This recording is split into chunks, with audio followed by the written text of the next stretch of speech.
everybody. It is great to be here this afternoon in this beautiful space. I've actually never been in this building, and the view from here is just phenomenal.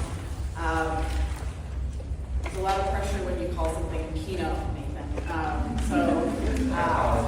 What I tried to do was put together some of my thoughts after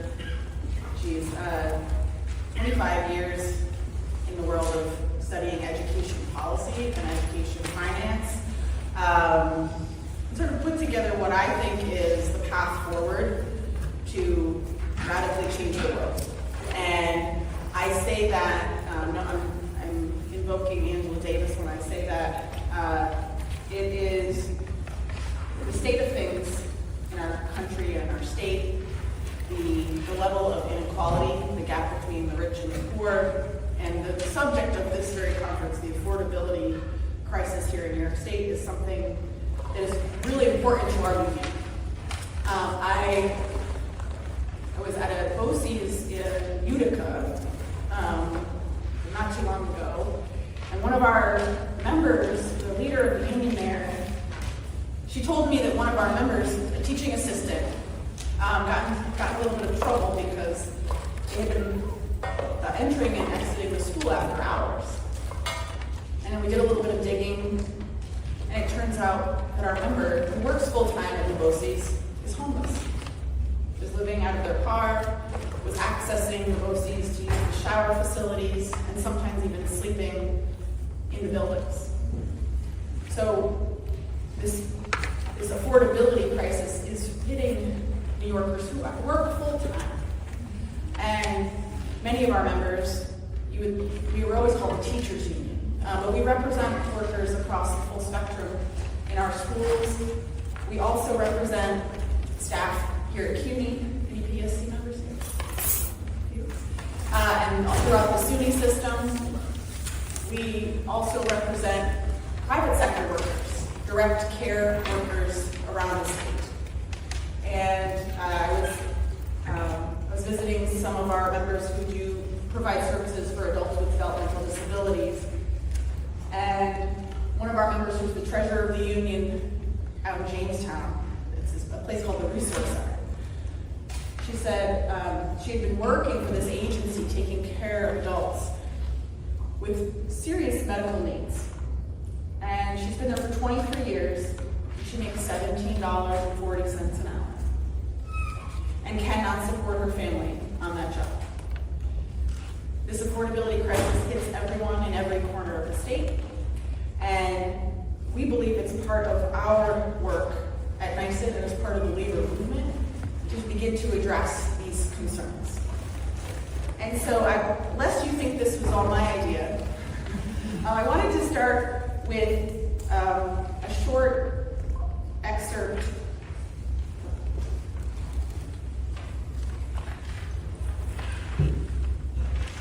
of a video from a guy by the name of Al Shanker.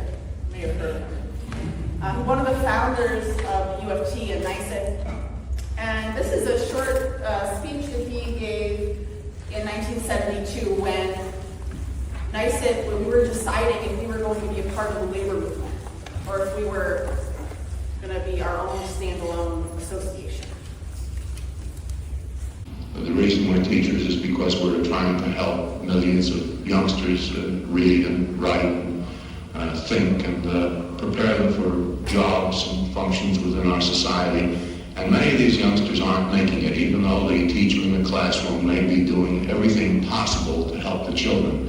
And the reason they're not making it is because of problems outside of school, because of the fact that their parents suffer from discrimination, because they're living in slums, because of the health care for the children is inadequate. They come to school without proper clothing or eyeglasses, or aren't able to come to school at all. Now, unless we're able to do something about solving these problems, then we're not going to reach many of these children, no matter how well we prepare our lessons. And I think that one of the important parts of teacher affiliation with the labor movement is that together with other organized workers in our society, we're going to be able to press for legislation that's going to raise the minimum wage. It's going to provide decent housing for everybody within the country. It's going to provide adequate health care. And that by pressing for this social legislation, which will make life much better for millions who now find it intolerable, that we will be doing a tremendous amount for children. As a matter of fact, we're going to be providing the conditions for them which will make it possible for them to learn in school, even though many of them have not been able to do so up to now. We're very pleased with. So, that was over 50 years ago, yet I could give that same speech today. And as educators, we see all of the challenges out in the world come through the doors of our classroom. We see the food insecurity. We see the lack of access to health and dental care. We see housing concerns. All of these things come through our classrooms. And I've been fighting for many years for funding for schools, as of many of my colleagues in the back who have been in this fight for 30 or so years. But often people say, well, you got the money, right? We finally, last year, 2 years ago actually, we funded Foundation Aid, the main funding formula for schools, for the first time in our history. And immediately they said, legislators and others, folks in the executive branch said to me, well, Melinda, you got the money. Now when are you going to get those scores up, right? And so I usually, when I have this conversation, then I draw them this chart. I draw on my policy background, and I say, okay, well, here's all the things that determine student outcomes. 1/3 of them happen in a school, right? That's the money that we fund to keep class sizes low, the quality and the training of the teachers, the resources invested in schools. 1/3 of that is stuff that sort of is my universe. The other 2/3 of the things happen outside of the school day. It has to do with access to language, health, housing issues, child care access, right? All the other elements that are part of the conversation that you're having here at this conference. And here in New York State, we're very focused on results, but we're ignoring many of the challenges and the problems. And so our schools as the centers of community, we try to wrap services around kids. We have community schools. Every school I visit has a food pantry these days, right? They all have a clothing closet. They give out toiletries. One high school I visited last week, they have full-time drug and alcohol counselor at the school, right? The youth mental health crisis is falling on schools because there are not services out in the community. We are doing everything we can to meet student needs, but are under-resourced in our ability to do this the way that we know it needs to be done. So, lest you think that poverty is an urban problem, I always like to point out it's not just the Bronx and Kings County. We have serious poverty out in Chautauqua, Cattaraugus, Allegheny County. There's poverty throughout New York State and within counties as well. 1 in 5 children in the state of New York lives in poverty. 1 in 5. It's above the national average.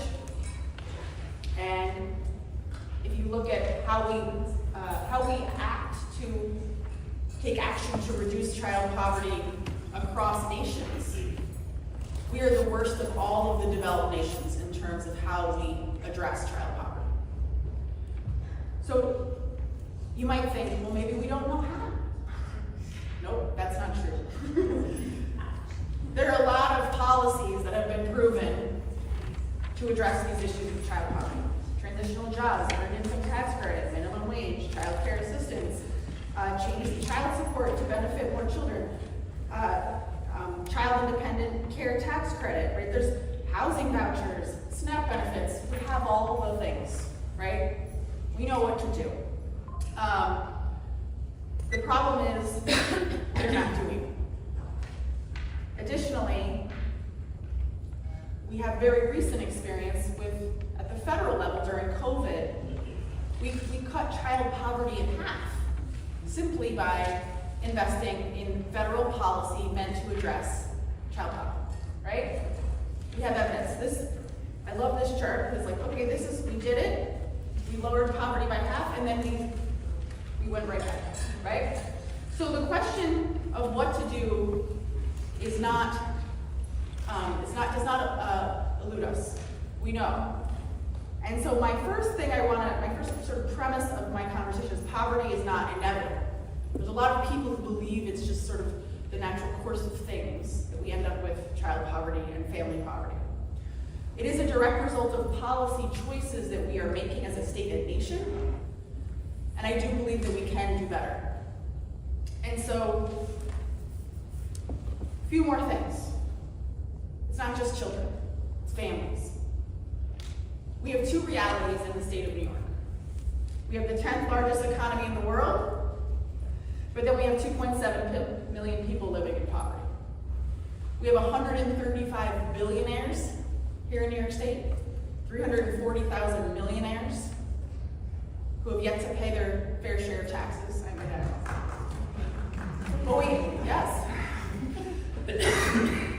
But New York ranks 45th in the nation for economic well-being. So, a little bit more on this, the runaway inequality that we see throughout our state. The average annual income of the top 1% is over $2 million a year. The average income of everybody else, probably everybody in this room, right? The bottom 99%, the average income $49,000. The top 1% make 44 times more than the bottom 99%. This is the most extreme inequality of any state in our nation. And as you can see from the bottom chart here, over time, the red line is the share of the income by the top 1%. It has continued to grow over time, especially since the 1980s. Most importantly, I think, the public doesn't understand this wage gap between the richest and the poorest. When we ask the public what they think is the gap between, say, a CEO and a worker, they say, well, I think CEOs make about 36 to 1. That's the average response, right? And then we ask them, well, what do you think it should be? And they say, well, it should be about 7 to 1. That would be fair, right? That CEOs make 7 times. But then in reality, CEOs make 802 times what the average worker makes in our country. So these misconceptions drive policy. They drive policy. And there's a whole long history of where all of this plutocracy came from, right?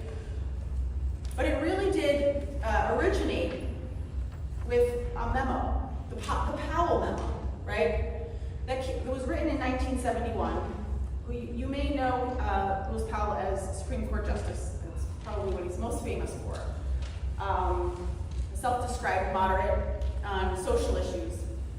But specifically on economics, very conservative. He made his way, before he became a Supreme Court Justice, as a corporate attorney for Philip Morris, defending the tobacco industry, and was a big proponent of corporate America really organizing against the growing social movements of the time that had been happening in the 60s.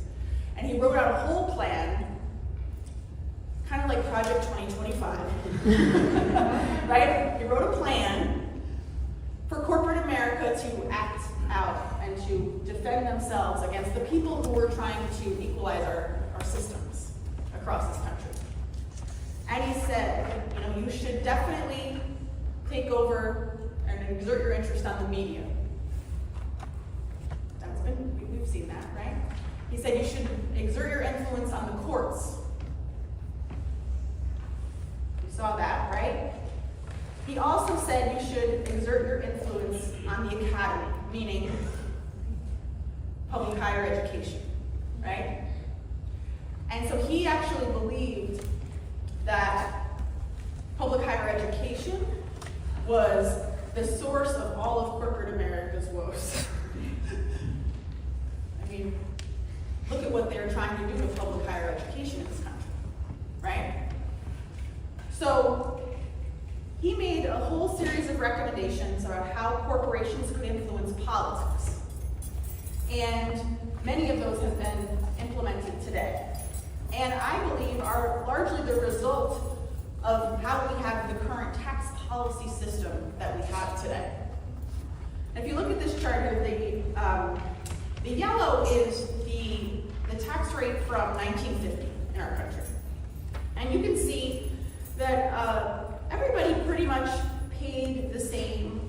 And then as soon as you started to make, the highest wages, there was a drastic increase in how much your tax rate was in our country back in 1950.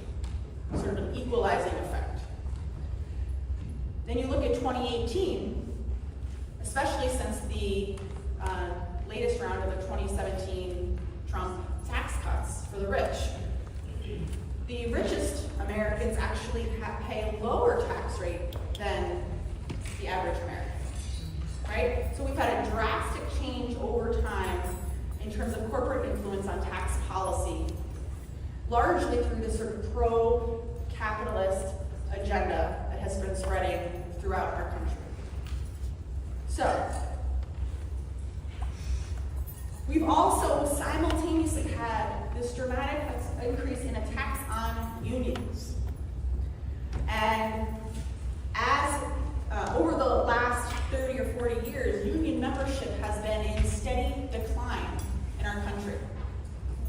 And as you can see, as union membership has fallen, the rich are getting richer, right? There's almost a direct relationship between those two graphs.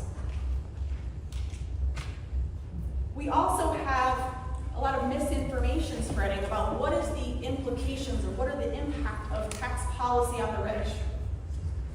I don't know how many times people have told me, but Melinda, if we tax them, they'll move to New Jersey.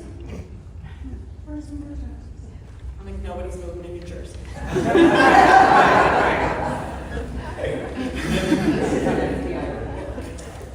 Oh, this is This whole article. Yeah. About our report. Yes. So I point them to this report, and I say, here's the facts, but they don't believe them, right? We have this sort of cognitive dissonance with policymakers and even the citizenry, right, about how we think the system should work in terms of taxing different levels of people in different incomes in the economy, right? So, I say all this to say, the good news is we can do better. There's actually things that we know that work. First thing, I talked a little bit about the fact that there's a perception gap. We need to start talking about the truth about our economy, about the vast differences between the rich and the poor. And tax policy is super complicated. Super complicated. It is, I admire tax attorneys and those who deeply understand this, but we need to start to understand what is capital gains, right? What is it? Because average people have no idea because they don't pay it, right? I remember a colleague of mine, he had gotten a promotion and he was moving up in his job, and he said, I don't know what just happened, but I got a raise. And I said, well, let me look at your pay stub. And I looked and I said, where'd your Social Security tax go? And he had reached $160 some odd $1,000, and that's when you stop paying Social Security tax, right? So people don't know. People don't know that this is how our tax policy works. And if you haven't made it to 160 some odd thousand, right, when it caps off, you probably don't know either, right? But the rich people know, right? They have figured it out. And so there's a lot, and that's why I said the name of this presentation is Organizing to Radically Change the World, because it's going to take us all talking about these issues. Talking about tax policy. Talking about, instead of focusing on these austerity budgets that we've been forced to live with and fighting for school funding, fighting for healthcare funding, fighting for housing vouchers, we got to start talking about the other side of the ledger, the revenue side. Because when we can organize working people around these issues, we will win. And there's evidence for that. Unions are starting to take our power back. You've seen the organizing of the Machinists Union, got a 35% raise over 4 years. That's another big victory. The UAW standing up for their rights. Sean Fine saying, billionaires should not exist. Right? What a statement. Unions have a great positional power in the places that they exist, but we need to organize. We need to grow union membership. Because with 10% of the workforce in this country organized, we can't accomplish very much. But imagine if union density in this country was like 30%, 40%, right? Imagine that. And with the right administration, we could make it much easier to organize, right? President Biden is the most pro-labor president in our history. There's no doubt about that. And Vice President Kamala Harris has been very clear about her support for union workers, understanding that when unions are strong, our country is strong. Because workers in unions lift all workers. That's how it works. So I have sort of a three-pronged approach to what we gotta do. Number one, we have this campaign, and you have the flyer here on your chairs, the 1 in 5 campaign. We have to start to implement these policies that make a difference for working people. Our 1 in 5 campaign includes housing vouchers, it includes child tax credits, universal school meals, community schools. It includes investing in a program called Milk that provides pregnant women and women with infants cash assistance so they can, take care of themselves and their babies, right? All of these programs that support working people, we need to invest in those. We need to invest in programs that make a difference, like education, public higher education, health care for all, right? We have to invest in these things, and we can pay for them with our more progressive tax policy, right? And then last but not least, organize. Organize, organize, organize. The more people in a union, the more successful we will all be. And I leave you with this strategy, something that all of us can take a part in. We pushed very hard last year to get both houses of the legislature to put in their one-house budgets a very minor revenue proposal. It really was just, we were going to start taxing people who make more than $5 million a year, which is very, I want all this, but I said, okay, you give me this, right? Didn't get it into the final budget, right? If we can't push through in the most progressive state in the country, right, a very small revenue proposal, we need to start to look under the hood to see what is going on here. How many people here make more than $5 million a year? Nobody? Right? This is the work of folks who care about affordability in the state of New York, because we can't keep begging for scraps. We need to create a movement for a fairer and more just tax policy system if we're going to get any of the things that we want paid for. It all is connected. And then we can't all fight each other over like, we're gonna do this tax to pay for health, and we're gonna do this tax to pay for education. Like, we have to do it as a movement. So we're all together fighting for a more just economic system. And then the last thing I'll say, no child should have to worry where their next meal will come from, or whether they will have a place to sleep each night in the wealthiest nation on earth. I have to believe that we all, across the aisle, in every house, and even in the executive branch, and in the division of budget, have to believe, right, that we all at least agree on this.